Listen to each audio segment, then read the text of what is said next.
We're going to be talking about immersive music, sound, and voice in VR. And the key word here is immersion, because I believe that the future of VR is that we will be one day unable to distinguish between virtual reality and reality. But in order to make that goal, I think the audio component is going to have to be very real. So what I'll be talking about today is how Google and their Resonance Audio have basically modeled reality in code, and it allows you to hear what 3D sound sounds like on a phone. And so it works on a phone, on on phone processors even.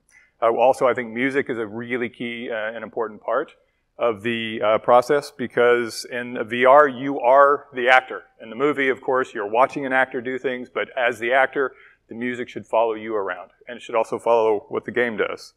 And then voice is another area that, if there's time at the end of the talk, we'll get to that too. All of this will be up on Designing Music Now, which is a free website, so after the show, you can check it out there. These are the things we're going to cover. We'll talk about the game. It's Flutter VR. We'll talk about 3D positional audio basics, FMOD and Resonance Audio, sort of how it works within FMOD. Music with Elias, and also some VO critters and some conclusions and tips. So the game itself is basically a meditative experience where you're wandering around the Amazonian rainforest. It's kind of cartoony. Basically is to instill awe for nature and the environment, and you catalog butterflies with your camera and other animals, and you just explore the forest. The different sounds that are in the game are realistic sound effects, like the campsite, the interacting with trees and water and so on. There's ambient environments. There's relaxing adaptive music, and singers and voiceovers. Here's the teaser trailer for the game.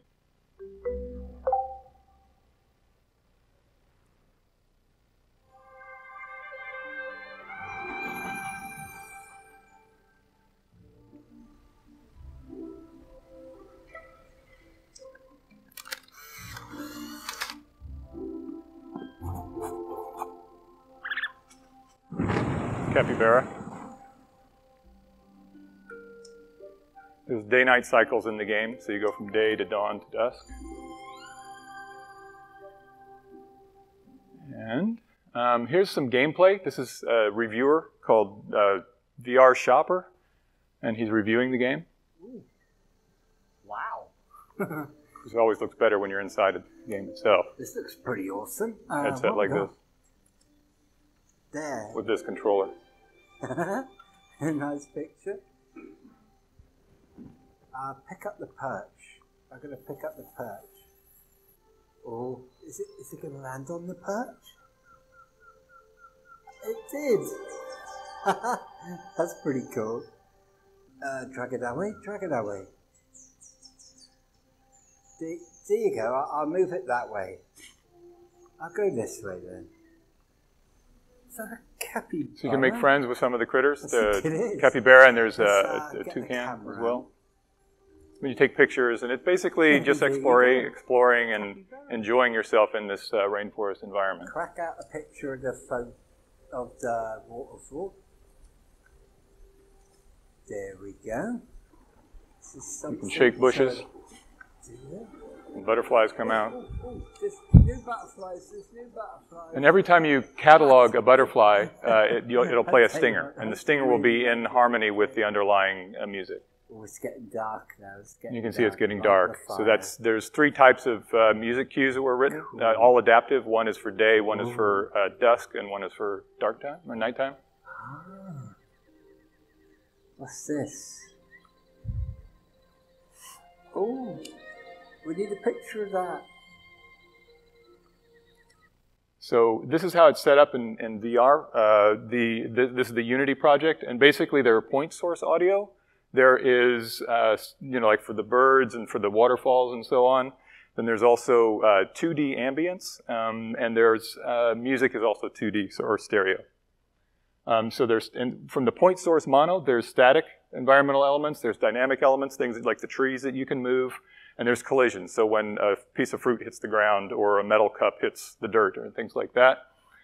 Stereo, the general ambience, like wind, birds, and insects, and then adaptive music from Elias is also in stereo. But in order to get that real immersive sense, even though the ambience, the general ambience is in stereo, there are things like when in a rainforest, when the rain hits the leaves above you, you can actually hear that. So what we do is we play a positional rain tapping on like a banana leaf kind of sound, and you'll be able to hear that above you, because in resonance audio and 3D audio, you can not only get left and right, but you can also get height and depth.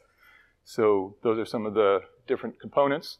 You pretty much have to own a Pixel, a Google Pixel phone, or something that has that's Daydream capable up to now. But this was just announced at CES, the Lenovo standalone Daydream VR, so you don't need a phone.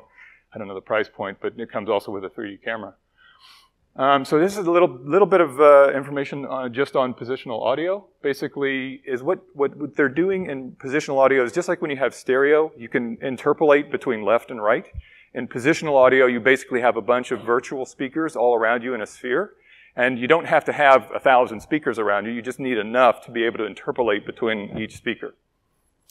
The ambisonics is my background, as Richard said, is in physics, so I really like the math of this stuff. But we won't go into it now. The main thing I wanted to show you is there's different orders of ambisonics. And the higher order ambisonics give you more accuracy in terms of position, but they don't. But it also takes a lot of CPU. If you want to record something in the rainforest, you could buy this mic for $20,000. And then you, of course, have to fly to the rainforest, and that's bigger than the total audio budget. So we didn't do that. But what we can do now with Resonance Audio and Unity, it's sort of a cool new feature where you can bake an ambisonic recording. So you can place 3D audio throughout your scene, you bake it, and it creates a 4-track ambisonic track, essentially, that will give you all of that position audio. Now, the problem with ambisonics is it is static. If it's an ambisonic track itself. So you can't really move through the forest and then have it affect, you need to be stationary, and wherever you've placed your microphones or wherever you've done your baking, that's where the sounds are going to be coming from. So a better way to do it is to actually have positional audio sitting on things like birds and waterfalls and trees, and then as you get closer to them, the distance attenuation will allow you to hear it, and also if there's anything coming from above, like the rain on the leaves above you. The way that it works is essentially, these are those virtual spherical speakers, and as the sound waves hit each one, they're rendered through each one of these virtual speakers inside your headphones. It also handles occlusions, things if there's a tree in front of the bird or the capybara, it'll take that into account. There's no reverb in a forest. There's probably some reverb, but it's not like room reverb, like a cathedral or something like that, but Resonance Audio does handle that. And also directivity is really important. If the bird or the waterfall is pointing towards you, then you're going to hear it this way. If you're behind the waterfall, you don't want to hear it. And the other thing you can do now, this is a new feature, is you can do geometry-based baking of reverb audio. So if you have a tunnel or a pipe or something like that, you could actually have reverb of the pipe, and you could bake that based on the geometry of the objects themselves. In FMOD, the way this works is you put an audio listener on the main bus, and that basically is what's going to receive all of the audio that you want to send it. It's going to be, produced and I guess produced ambisonically is a way to say that. This is an ambisonic event, and you put an audio source on that event in FMOD. You can also do mono audio and run it through this GVR, or I say GVR, it's Resonance Audio is the new brand for it. This is a zoom in of that, and these are all of those things that I just showed you that you want to be able to model in the 3D world, which is the fall-off distance. How far away is it from you? You want to be able to handle things like occlusion and directivity, and that's all handled in this one simple plugin. So let's talk about music. And in music, we use Elias. Elias is an adaptive music plugin. It works with FMOD. It works as a standalone in Unity as well. And this is just an overview of what Elias can do.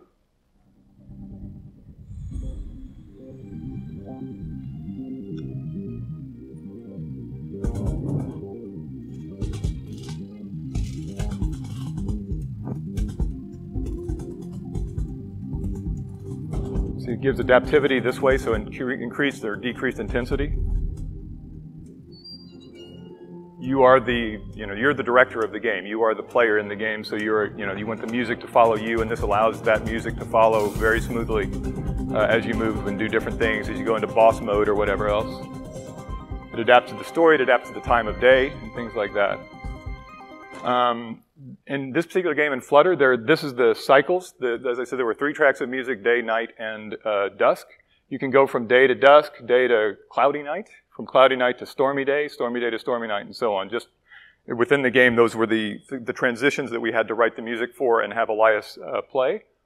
And here's what the actual Flutter VR Elias theme looks like and sounds like. Yeah, it's playing. It's kind of soft. This is the low. There are 3 levels of intensity. Even though it's a very calm and ambient game, it does increase in intensity as you get more, closer to the end of your day. And on the right-hand side is it's basically adding in or taking out rain when rain is coming into your music. When it starts to rain, the music itself changes and gives you that feeling of rain.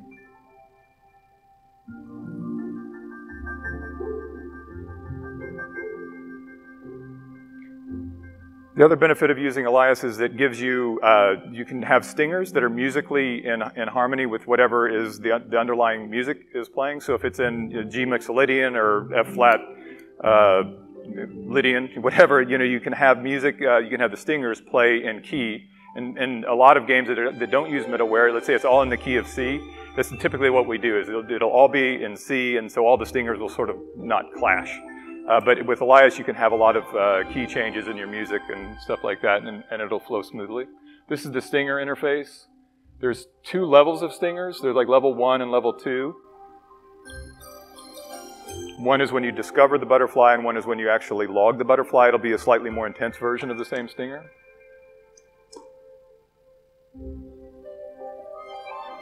That's a documented stinger.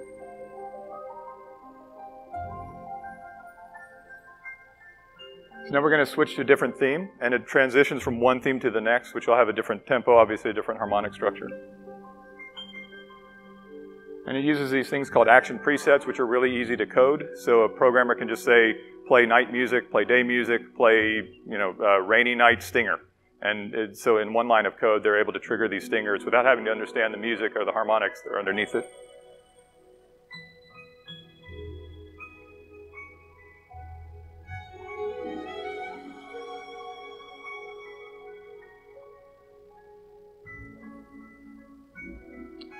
So this is what the music itself looks like in Logic. And what you see here is the stingers across the top. Those are the green sections. And the music track is there. It's actually 55 bars.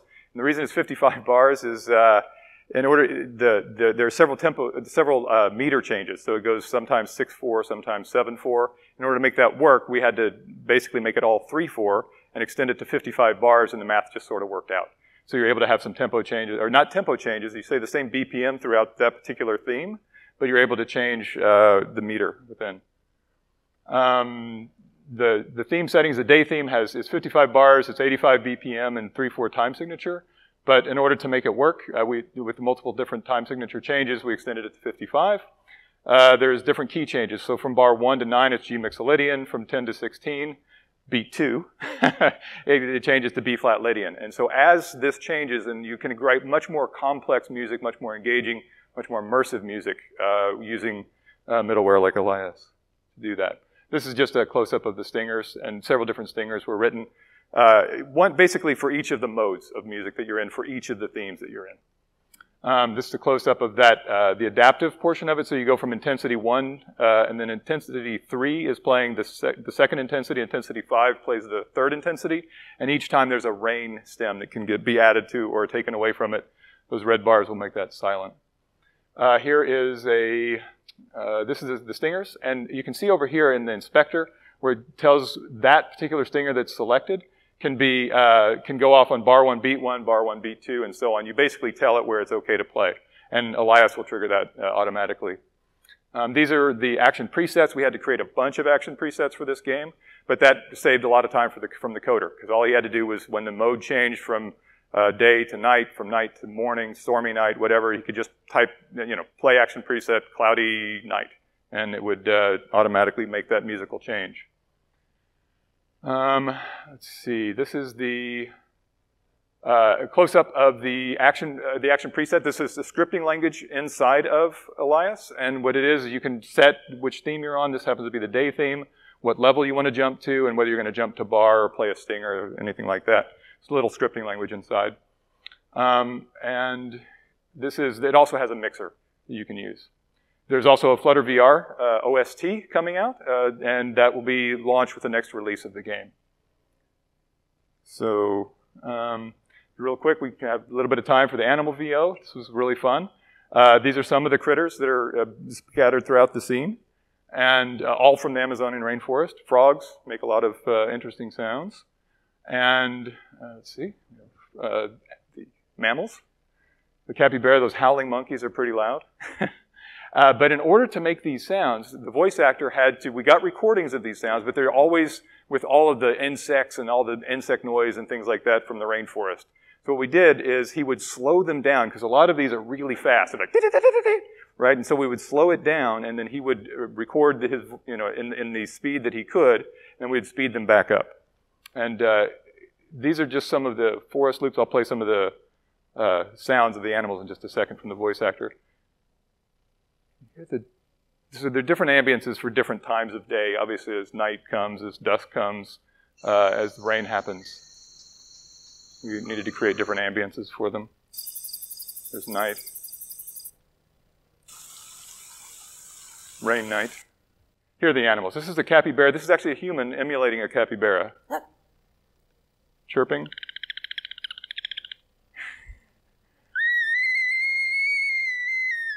That's the talented Alex Walker Smith.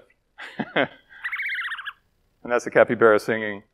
So just a few tips and tricks when you're working in VR. It's good to repeat sounds. If you want to localize things, if you hear your phone ring once, and sometimes you don't know where it is, but if it rings again and again, then you're able to localize it better.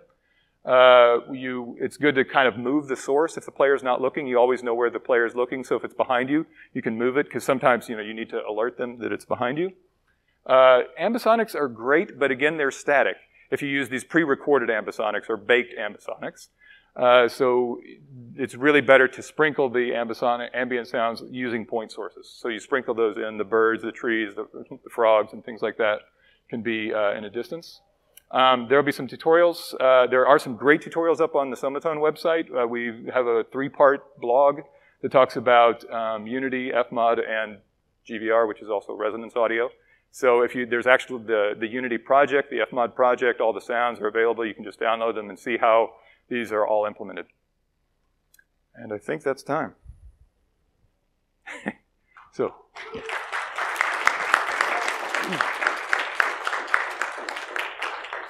Awesome. Any questions specifically? Well, I have one, I guess. What was, one of the biggest issues you encountered in terms of kind of with mixing in VR? I know that, sometimes the focus kind of changes, right? Like a person picks up a keychain, jangles in front of their face, suddenly that's the focus. Did you have issues in terms of, trying to, with player attention and things like that with VR and using the spatial audio tech? How did that all kind of play out in that phase of the audio development? So typically what is done there is things like side chaining or HDR audio, or you can lower the volumes of some things to get their attention. Things that are always very important would be VO, the animal VO. In this case, there's no humans that you're interacting with in the game.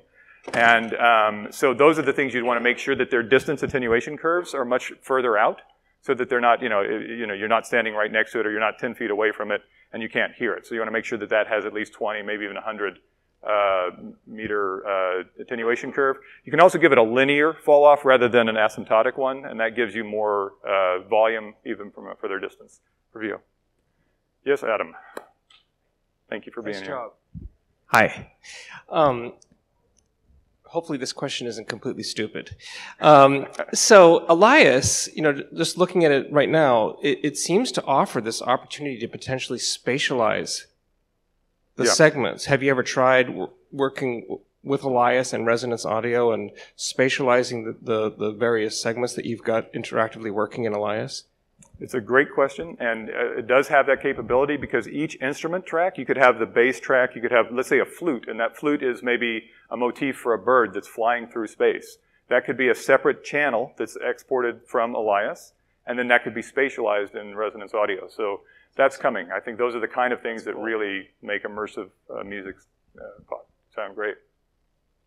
Awesome. Other questions? Got one from there. So right now in Elias, I know you guys started implementing some MIDI capabilities. I was wondering if you can actually start importing MIDI files where you can actually change tempos and also change meters, so you don't necessarily have to have this odd kind of bar method that you use. You're absolutely right. Where Elias is now with MIDI is it's fully implemented, and they're adding more and more libraries. So we have the orchestral tools libraries, the Renaissance and Renax. They're recording right now, and they'll be releasing several more of their own libraries. There'll be a quartet library coming out. So once you have a full orchestra that could be fully MIDI, then you can do all of those things. What Elias does is it allows you to do MIDI and audio at the same time. If you're doing that, then you still have the constraints of audio, which doesn't stretch or doesn't allow you to do tempo changes. But if you have a full MIDI orchestra and a full MIDI theme, then you can do all of those things. Yeah, absolutely. And that's available now. You can do that. Awesome. The only limitation is the samples that you have. Awesome, great stuff. Well, I think we got to get the next guy set up here. Thank you all for being here. Appreciate it. All right. Thanks so much, Dale.